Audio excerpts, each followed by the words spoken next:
everything. We have a department of everything. You know what that is? I think that's called the White House.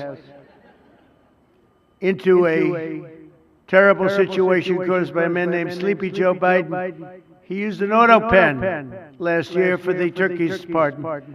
So I have the official duty to determine, and I have determined that last year's turkey pardons are totally invalid, as are the pardons of about every other person that was pardoned other than, where's Hunter? No, Hunter's was good. That was the one pardon, Pam, that was good, right? The rest of them are all invalid. In a shocking move that could rewrite history, Donald Trump has declared that nearly every major action taken under Joe Biden's presidency, executive orders, pardons, even landmark policy documents, are now terminated. He fired the salvo on social media, writing that any document signed by Sleepy Joe Biden with the auto pen, which he claims was about 92% of them, is hereby void, of no further force or effect. Trump didn't stop at cancellation. He slammed the previous administration's signature machine practice as illegal and threatened Biden with perjury charges if he dared to claim personal authorization over those autopen-signed papers. Look, the auto pen, I think, is maybe one of the biggest scandals that we've had in 50 to 100 years. This is a tremendous scandal. And I know the people on the other side of the, oh, see that desk, that Resolute desk? Unfortunately, he used it before me. But, you know, we have our choice of 7 desks. They're all beautiful. But I chose the Resolute, and so did he, unfortunately. But the people on the other side of the Resolute desk, I know them. Lisa, the whole group, and they're no good. They're sick people. And I guarantee he knew nothing about what he was signing. I guarantee it.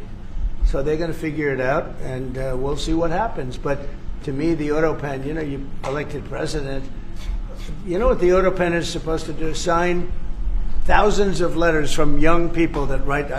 We get thousands of letters a week, Susie, right? Thousands. I mean, tens of thousands sometimes. I look at a room, there's a room where we have many, many people working, responding and sending letters back. That's what an auto pen's supposed to be.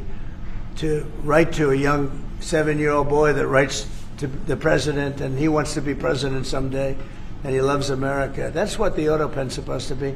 It's not supposed to be for signing major legislation and all of the things.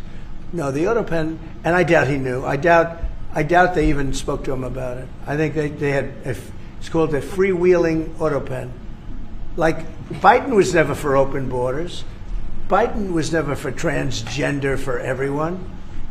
So I don't think I think the radical left people that took over the White House, and if I didn't win, our country was finished. But what is an auto pen? It's a mechanical device that replicates a handwritten signature, routinely used by U.S. presidents for decades when paperwork overwhelms the desk. The use of auto pen is not inherently new or controversial. A 2005 legal opinion from the United States Department of Justice, DOJ, found that a president may delegate the act of signing by directing a subordinate, or a machine, to affix the signature, and that remains constitutionally valid. Yet Trump and his allies insist the scale and timing matter. They argue that in the final years of Biden's presidency, amid growing questions about his mental sharpness, staffers may have quietly operated the auto pen to push sweeping executive actions without genuine oversight. Critics warned that this sudden attempt to nullify thousands of documents could plunge the U.S. into a constitutional and administrative catastrophe. They point out, correctly, that past presidents, including Trump himself, have used the auto pen without uproar. Legal analysts note that many such actions, especially pardons or clemencies, may be irreversible, or already embedded deep in the judicial and federal system. So the question today is not just political, it's existential. Can one man really wipe clean years of governance with a single post on social media? Can the American system survive such a sweeping challenge to legal continuity? Or is this a high-stakes power play, built on bold proclamation rather than constitutional grounding? The president was begging the question that I think a lot of journalists in this room should be asking about whether or not the former president of the United States, who I think we can all finally agree was cognitively impaired. I know it took people some time to finally admit that, but we all know that to be true, as evidenced by his disastrous debate performance against President Trump during the campaign. I digress on that. But the president was raising the point that did the president even know about these pardons?